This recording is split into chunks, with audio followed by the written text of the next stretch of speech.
Senate in a heated debate over state of security at Benuri as former Deputy Senate President Ike Ekwuemadu tells President Buhari to seek foreign help in fighting insecurity. And the House of Reps too appears to have come to a crucial decision and have asked President Buhari to declare a state of emergency on security in the country.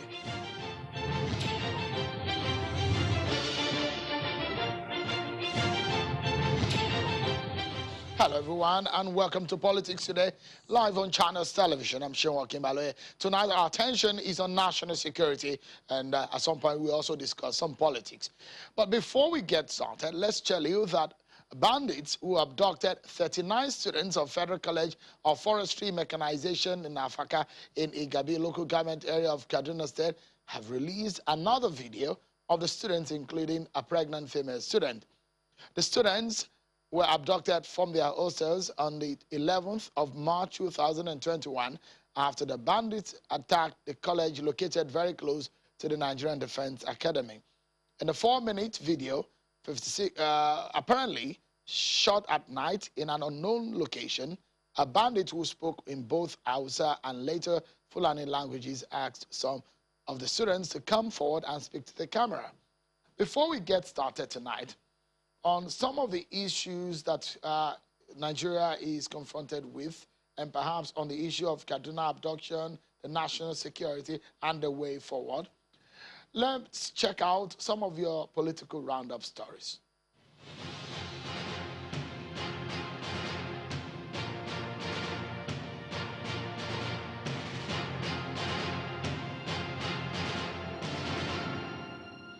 President Muhammadu Buhari has asked the United States to reconsider relocating U.S. Africa Command AFRICOM from Stuttgart, Germany to Africa, nearer to the theater of operation, while admonishing the international community to support Nigeria and the sub-region in tackling growing security challenges to avoid spillovers.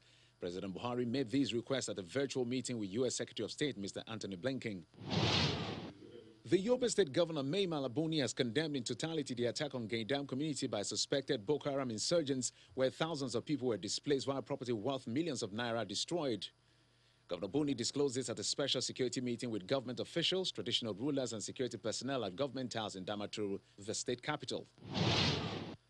President Muhammadu Buhari has met with the governor of Borno State, Babagana Zulum, primarily over the worsening insecurity in the northeast region of the country. Governor Zulum says it is his responsibility to tell the president the truth.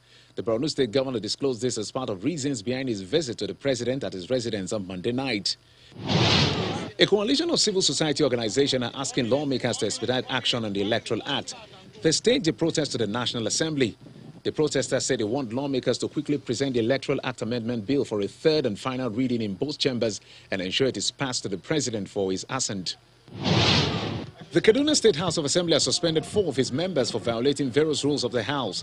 The 4 members, including 2 former deputy speakers of the Assembly, Nuh Shadalafia and Isa Hazo, as well as Yusuf Liman and Salisu Isa, were suspended for a period of 12 months. The lawmakers also declared the seat of the immediate past Speaker of the Assembly, Aminu Shagali, vacant for being absent from all legislative activities for more than a year without a reason.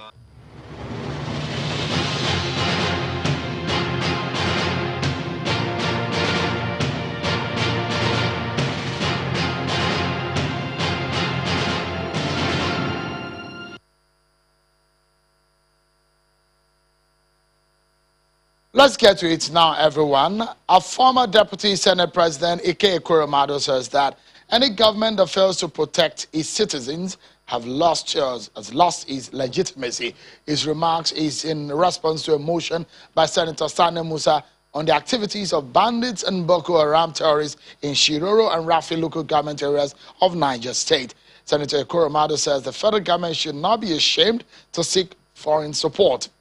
And in the House of Representatives, the lawmakers held a special session on security which lasted for over 4 hours to discuss present national issues in the country, especially security.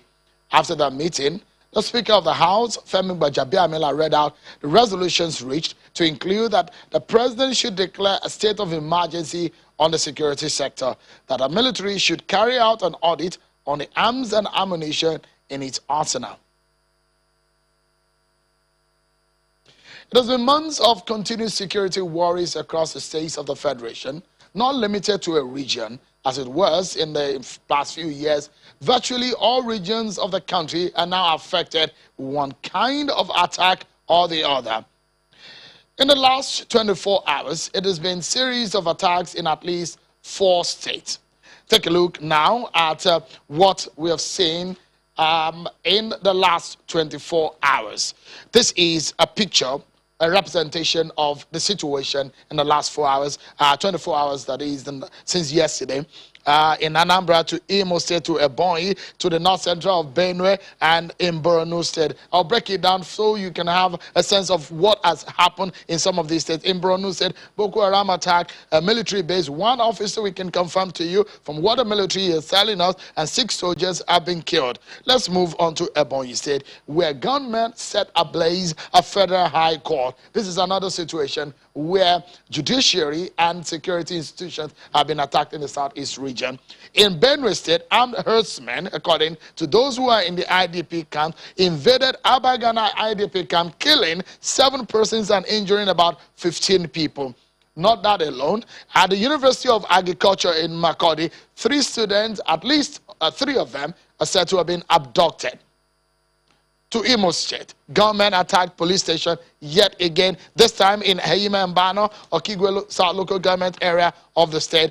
Also, we understand that 5 officers were, 1 officer was said to be missing. 5 officers were killed in that situation there. And that is a snapshot of what has happened in the last 24 hours in Nigeria. Today, the governor of Rivers State imposed night curfew at all entry and exit points with Abia, Akwa Ibom, Bayelsa, and Imo State. The curfew was necessitated by the recent security breaches and deadly attacks on security personnel by unidentified gunmen. Let's try to find solutions. That's what we're going to be doing tonight on the program and in the next coming days, because our country is at war, and this war we must win as a people. I'm being joined tonight by the governor of Rivers State, Governor Wike, who joins us from Port Harcourt in Rivers State. Thank you so much, Your Excellency, for joining us tonight on the program. We are at a crossroad, aren't we, in this country, and the situation that we are faced with, Governor Wike, is such that demands that everyone should come together to find a solution. When the Senate, our senators are telling the president to find a foreign or seek foreign help, the House is saying declare a state of emergency. You as Chief Security Officer of your state. From your own standpoint, if you look at all the situation, how do we overcome this major security threat that our nation faces today? Sean, thank you very much. I'm sorry, I can't hear you very well. If you may repeat your question so that I don't know whether it is from your side or from our own side, but I can't hear you very well. Okay, I can hear you loud and clear. So what I asked is, we are at a crossroad as a people in this country, and we are seeking solution. So if the Senate is saying, or senators are asking the president to seek foreign help, at the House of Representatives, they're saying declare a state of emergency. As a state governor, from your own point of view, what do you suppose is a solution or the way to go at this crossroad in resolving our insecurity challenge at today? Okay, thank you very much.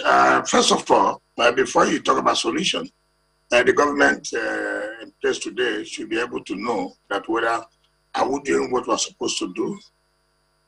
If no, then the issue of solution comes in. And if the government in place, which has refused to agree that they're not doing what they're supposed to do, then even if you provide a solution, that will not work. But if the government accepts and agrees that yes, obviously we're fed, we need support, we need ideas in order to improve on these challenges. But if the government does not agree, so what solution will you prefer? However, be it as it may, it is very obvious that we have said this clearly, and that the issue of security is paramount in any governance. And that when the government cannot protect life and property, then that government has failed. There's no two ways about it. There's no propaganda that can solve the problem. Now, what we are saying is this, that we must come to terms that what are the problems? The problems are this. We have problem of kidnapping today. We have problem of banditry. We have problem of cultism, as the case may be. Now, the government at the level, the government at the federal level, are they willing to cooperate with the states in order to fight this insecurity? Or always politicizing them? If they are willing to work with the government and various states, now look, this is a problem that affects all of us, irrespective of party. Then the government will get it right. But when the government does not believe that, then it's a serious problem. Today, I was shocked when I heard, in fact, I won't say shocked, I was very pathetic to the governor of Niger State, that he has cried and cried and cried and cried to the federal government. And that up till now, nothing has happened. That is a state that's in the ruling party. That's a state that's in the ruling party. Now look, he has to speak out that enough is enough. That Boko Haram has taken over the place and there's no need to hide again. Now, it is for the federal government, like he said, I have cried to you. What do you do to support me to fight this insurgency? And the federal government has given a deaf ear.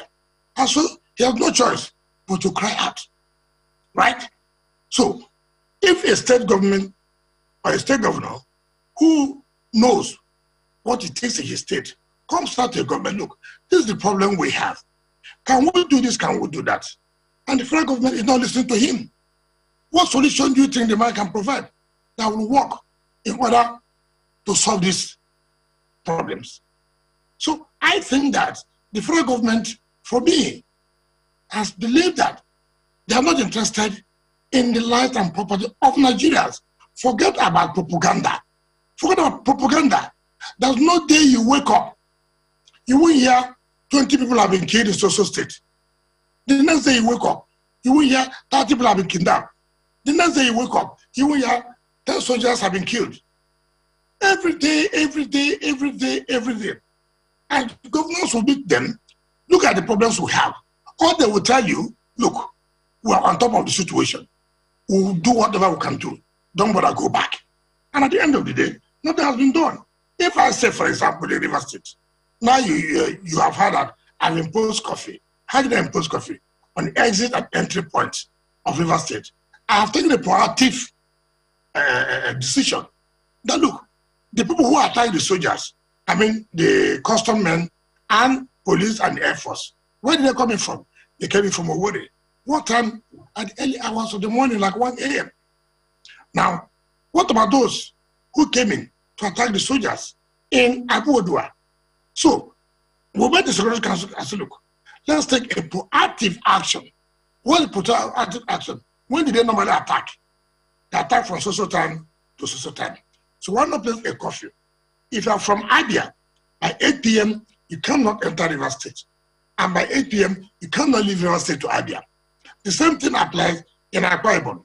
If you are from Akwa Ibom, by 8 p.m. you can't come in. And by 8 p.m. you can't go out. The same thing in Owerri and River State. And of course, you take Eche, which also leads to Imo State, Ibodo to the rivers. Then you also come to Omok, where you have Ebuma and Imo State. Then you talk about Bayelsa and the rest of them. So these are proactive actions we have taken to see that we don't have these people who are coming from outside to attack people in our state. But the point remains that the federal government must agree, yes, we cannot, as it is today, contain the security situation in our country. And everyone has to sit down, not to say on party basis, not to say, I want to help you because you have been coming to a villa to see Mr. President. I don't want to help you because we have not been seeing you. So it requires everybody's collective efforts. I have someone, an emergency meeting of first stakeholders in the state, all traditional rulers, all chairman of councils, all CDC chairmen, youth leaders, everybody, to understand that, look, where we are now is not something we can fold our hand to say, we depend on federal government to solve our problem. It requires all of us to sit together to say, look, our security is important. Our lives important. Our property are important. That we must, as a matter of people, support what the security people we have in the state, what they are doing. If not, it will not work. So right. How many times? I mean. Okay, Governor, let's take a breather. You're going to talk to us about a few other issues. The Electoral Act amendment, because there is a protest today in that respect. There's also issues in your political party, the People's Democratic Party. But when we come back, I'll ask you another question as relating to the issue of security and how we can move forward as a people. Don't go anywhere, everyone. Our conversation with Governor Nyesom Wike of Rivers State continues right after now.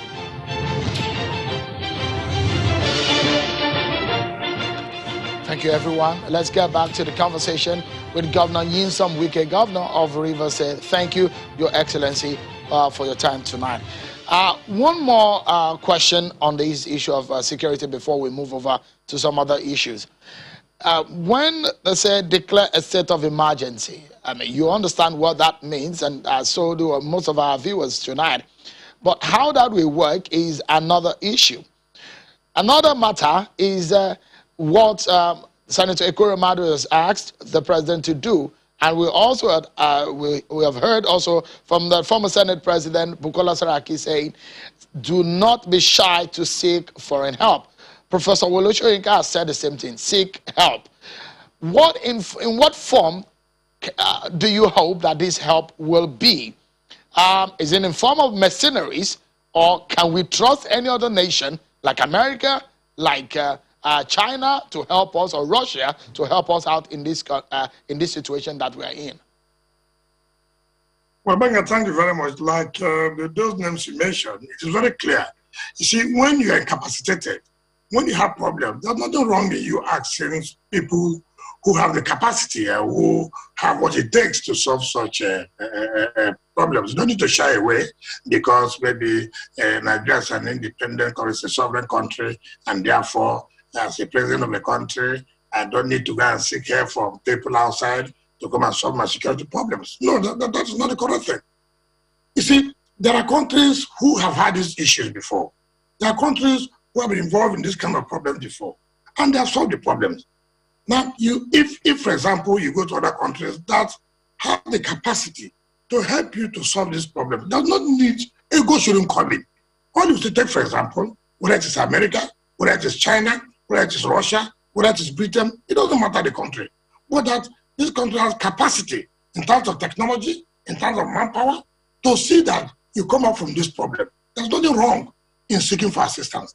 I think that's an understanding of those who spoke to you. And because whether you like it or not, there's nothing you can provide in terms of governance. And you don't provide security. You don't protect life and property. Everything you are doing goes down to zero. So it is one key issue that any president or leader at whatever level you find yourself, must say for whatever it takes you, whether you want to seek assistance anywhere in order to protect your people, you must go ahead and do it. But at the end of the day, if you cannot protect your people, so what is the essence of, look, I want to give you good governance. What is good governance without security? It doesn't make sense. It doesn't make sense. But what in your view, Governor, apologies, what in your view do you think is the problem? Is it the lack of personnel to fight this war? Is it that we do not have enough police, or we do not have enough firepower? Because you see that our security formations, military formations, police stations are being attacked, and with little or less repel from them.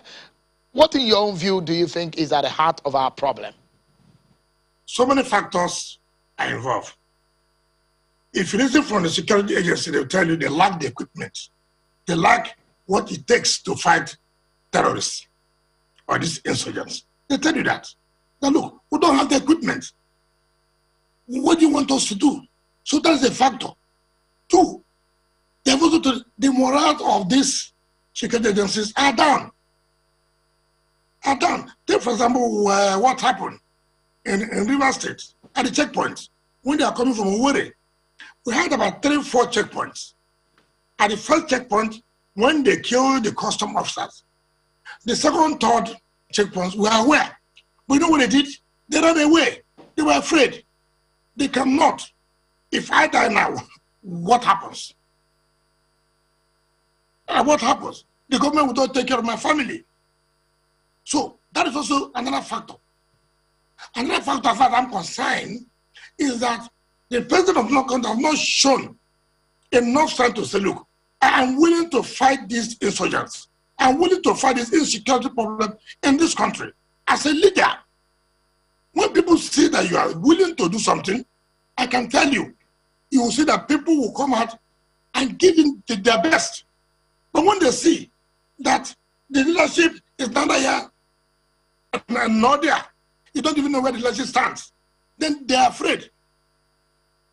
You heard what Governor Autumn said about this indiscriminate policy of some people.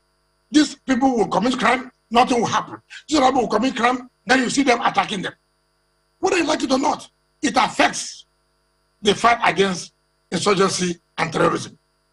So as a leader, as a president, people must see that you are willing to fight this fight to the last. And that follows all the, whether you it's not a question of coming on television to give propaganda that this government is willing. No, it's not by mouth. It's by people seeing it, that you are really willing and you are doing it. All right. It's not to tell us every day that, look, this government is prepared and committed to fight for the unity of this country, to make sure insurgents are being eliminated. But let us see, the security agents have told you we don't have weapons. So what attempt have you made to make sure these weapons or equipment are being provided? But like I said, and then being sure that, look, for whatever we are doing, what it has shown today, Nigeria requires a state police in order to support the fight of the crime we are seeing today. Without state police, it will be very, very difficult. Okay. Governor, let's go into issues of electoral law and elections. A lot of people have started talking about 2023 already. It's 2 years away. Your party has asked that the present government should deliver an electoral law that is capable of getting us good election. But it appears that there are suspicion as relating to the passage of that bill. Why do you think that is happening? Sharon, I've said this repeatedly and I'll continue to say it. There's no suspicion. It is a reality that this government does not want to give Nigeria a credible election in 2023.